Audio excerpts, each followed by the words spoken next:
I just love the environment where most of the people that make up that particular culture are on the upswing. They're upbeat, they're positive, encouraging, cheering people on, inspiring other people. General good team players, positive vibe going on there. Then, like most cultures, there's always the ones that are just set on messing up balloon flight, letting the air out of your balloon. I don't know, however you want to term it. They're thinking just stinking. Alright, alright, alright. Okay, okay, okay. Alright, alright, alright. Okay, okay, okay. Alright, alright, alright. Okay. Coming to you from my very, very cool car. And I mean cool in the sense of it's comfortable. I'm not ordinarily the one that would complain about the heat because I love, love, love the heat. But today, I guess it's because of what I have on. I'm just hot, y'all. And so I'm loving this AC right now. So hence the background noise. But you can hear me, so yeah. So today I want to talk to you about how to deal with people who have stinking thinking so that you're not affected and start acting the same. That you can hang on to your integrity, keep that smile on your face, and everything else that comes along with being positive and helping things to be better for other people, including yourself. Now, 15, 20 years ago, I didn't know how this concept worked. I was dating a certain person who was in a very, very bad way because of something going on in his life. And we were in the conversation, and he was really, really down. My general stronger disposition, I'm happy, I'm bubbly on the phone. And because he had this funk about him, I started to wilt like a flower. And the next thing you know, I was talking like in a monotone. And one thing that really woke me up to what I was doing was his comment. Wait, you can't do that. So what did he mean by that? You can't do that. What he was saying was, don't let that rub off on you. You listen, you support, whatever you can do, but don't let it overtake you to the point where you become like that. I can't say that negative mindsets and qualities are really a part of a person. I think that's just a choice that any of us can make for whatever reason. We can flip it on and flip it off just like we can do a light. But some people just, for whatever reason, they just don't choose to do that. And they land there and they kind of like it, so whatever. So in dealing with people like that, of course you listen. And, where it's not overly offensive, kind of stick around, hear the person out, try to really place yourself in that person's shoes. Because as hard as it is or can be sometimes, even the hardest of individuals can sometimes be persuaded and brought down off that ledge of hostility or just being who they are based on your response. So a person having a very, very rough day, or that a person that you work with that is always having a rough day, always finding the negative, could be unhappy. Maybe they're being overlooked for some some opportunity. Maybe they don't feel included. Maybe they don't feel like they're valued as much as other ones are. What I would suggest rather that you do is really, really, again, listen to the person. Start asking like open-ended questions. Why do you say that? Or I've heard you say that before. Like, and you never know what information you would gain based on what a person says or your approach. Now, don't say it in a sarcastic way, like, why would you say that? Don't say it like that because you shut people down and you push them further away. So, but putting on that I love you even if you don't type of hat and say, now why do you say that, sweetie? However you need to say it based on your experience with that person, try to get it or say it or deliver it rather in a way that's buffered enough where they would kind of sort of want to respond. Just say it in a way where they would respond in a favorable way. Because when people feel in defense mode, they feel pushed against the wall, even though you may feel like they're delivering crap to everybody around them, they may actually feel pushed against the wall. So the approach needed at that time may be just empathy. someone to show that, you know what, I care about you. I don't care about there's 15 of us, and out of 15 people, there's you, the only one rocking the boat.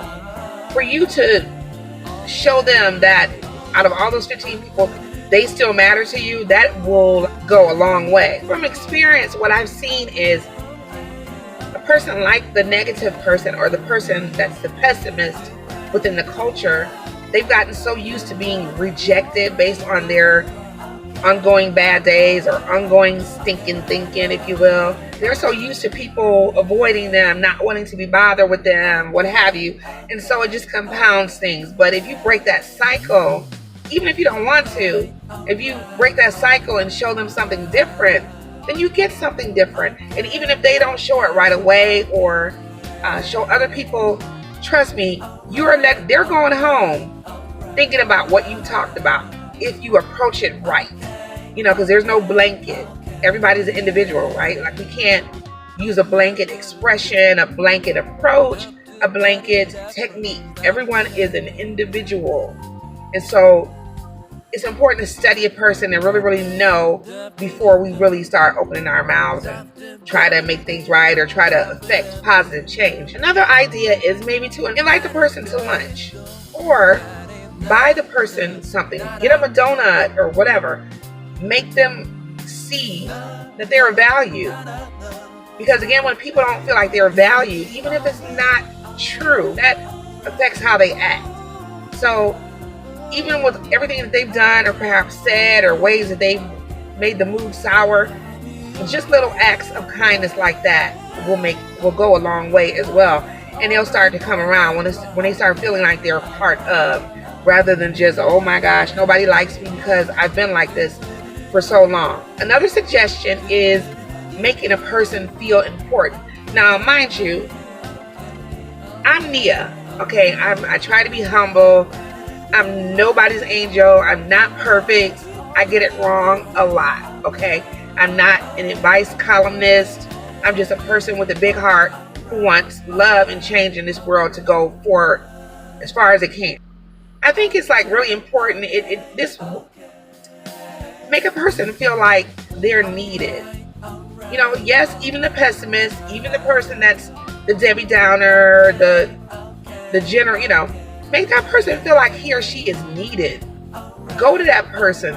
Hey, I know you're good at, say, Excel or whatever these newer programs are. Make them feel like they're needed. Making them feel like they're needed will also go a long way, because they may be thinking inside, wait a minute, out of all the people in this office, he or she came to me. That makes them feel important. That makes them feel like they do matter.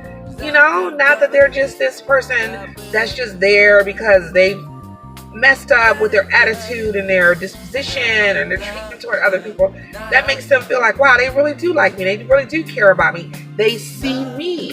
Because again, our goal here is to make first of all, a better life for ourselves by changing how we treat ourselves, how we see ourselves, how we see the world, how we treat others. But it's not just about us, is it? It doesn't just stop with us. We've got to throw that out. Keep throwing that out to help somebody else like you're trying to help yourself. So just asking that person for his or her help would not only, it would do a few things. It would not only make that person feel better, but it may even forge a new relationship with you that you didn't have before, that you perhaps never saw yourself having with that person. You just never know. You may very easily walk a person off a ledge. Seriously. It could be a literal ledge. It could be whatever kind of ledge. All based on how you treat that person. Trust that. Now, a lot of people may think, when you see a video that's labeled or titled, how to deal with a person with thinking stinking, you think, okay, yeah, I'm going to watch this because I want to go in for the kill on Johnny or on Susie or whatever. But it's really the total opposite. You don't want to go in for the kill. You want to go in and love and help that person to learn to love themselves, which obviously is the reason that they're thinking and stinking. What's another example I could use? Let's see. Be sure to be inclusive with other people. If you're in a conversation, a one-on-one conversation, or another coworker initiates a conversation with you, for instance, then that may not be appropriate to drag another person into that conversation without being invited to by the person who started it. That's kind of improper. But say if you're in a conversation and the person who's thinking is stinking and attitude is all raw and nasty, yeah, you're talking, and you look over to the stinking person, you'll say, right, Mary, didn't you experience that before too? Just to kind of subtly pull them into the conversation. So again, they can feel included. Because again, a lot of times, more than you think, the person with the attitude and with the negative disposition is doing that. They're actually acting out because they do not feel a part of. Another thing, when it comes to meetings and roundtables, things of that nature, include that person. Give that person a voice. Even if he or she has no clue what the help desk they're talking about. Just give them a voice. Make them feel important. Let them open up. Take notes as they talk. Things like that. That's a good way to break the ice and to boost a person's self-esteem, because we don't know what they're dealing with. They could be dealing with something at home. There's a number of things they could be dealing with. So just a simple gesture like that can make things a little easier for them at their workplace, and you never know, that might effectuate change on their part. Another suggestion to help that person with the stinking thinking to sort of try to change a little bit is to encourage them to reach higher. You never know. A job position goes up, a posting goes up. Now, within reason, people, like, don't be, yo, Susie, I really think you should go out for that research analyst position, girl, and Susie really is only a clerk typist. Did you see that job posting that just went up? I thought about you when I saw that. I thought I could actually see you doing that. See, this would help in a way that you would not believe. And that would probably give Susie the courage that she may not have had. So for instance, she may have already saw the job posting. She may have tossed it around in her mind. I would love to have this job. I would love to make more money, but they would never consider me. And that's all part of that negative mindset, that negative, automatic negative. They wouldn't consider me anyway. It's no sense even going for it.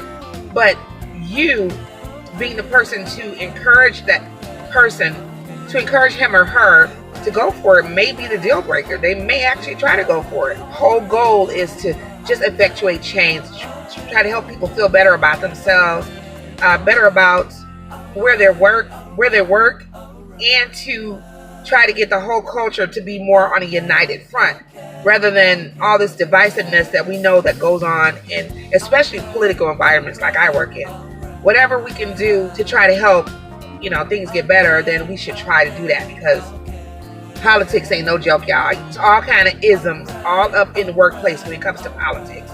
Nepotism, favoritism, racism, blah, blah, blah, blah, blah, blah, blah, blah, blah, isms, okay? Another way to help a person with stinking thinking to turn that attitude around may be as simple as giving a compliment. You may recognize or notice someone that has a new haircut, new hair color, maybe dressing a little differently, losing some weight. Within reason, you guys know that that's my favorite phrase, because I know, everything has got to be politically correct. So don't go telling Susie, girl, you really working that shirt, really wearing that dress. no, you might lose your job, boo-boo. Be tactful. I like your new hair color. That works well for you. The highlights in your hair really bring out your features. But just making a person feel better about themselves, because not that we're here to babysit, but we're again here to show love to everybody, right? And then we like it when we get compliments, because y'all, I sure like it when I get compliments on all this. Because I feel like if the Beyonce and them could do it, I could do it too. Okay. Another suggestion could be something to the effect like, I notice how you do this or you do that. I wish I could do that. Would you have a day or some time where you can show me how to do it? So that's something that you could possibly bring up to the person with the stinking attitude. I wish I knew how to do this or that. Now make sure you're talking about something though. Don't just say, I wish I knew how to type. Say something, that they're doing that's off the grid, that you perhaps don't see a lot at work. Just letting them see how valuable they are will make a world of a difference, because most people, most times when they think this way, do not view themselves as being of value anywhere. Now, this to me is very important. And it's not a tactic or anything like that. But it will surely effectuate or make a difference, hopefully, in that person's disposition. Make sure that when you see that person, you are acknowledging, not kissing up, but acknowledging just a human hello. Don't, we have a tendency as human beings, and I mean, I've done this too, don't get me wrong. There's a troublemaker, there's the pessimist, there's a Debbie Downer, there's, I ain't gonna say her name, even though I want to. There's that person that just makes you want to cringe when you see the person, but don't put your head down when you see that person because you don't want to speak. Don't do that. Bite the bullet. Say hello, how are you? You don't have to engage in conversation, but just a simple hello when you may not have said hello before. A genuine hello, not the kind of hello like, I really don't want to speak to you, but hey. No. That will go a long way, especially when you're trying to, later on down the line, form a relationship or make a person feel like they're included in that particular culture. In that respect, do nothing for gain. Just do that as a human being because you love people. And you know what? Everything, every seed we sow is going to come back. First of all, it's going to blossom. And it's going to blossom into whatever it was planted as. So if you want oranges, don't plant apple seeds, boo-boo. You get what you give. The Bible says you reap what you sow. The world says it's karma, or what goes around comes around. But essentially, it's the same principle. Treat people how you would like to be treated. Because I don't care if it takes 10 seconds, 10 minutes, 10 hours, 10 years. It will come back. It is inevitable. Try to make a difference. Try to make a change everywhere you go. And you keep getting blessed. Keep it up. I love you guys. No one can save the world, but we can surely put together one heck of a puzzle. Thanks for watching, guys. Let me know your thoughts below. Let me know what you plan to do. Tell me about that pessimist in your culture, in your environment, and how you plan to handle it. See you next time.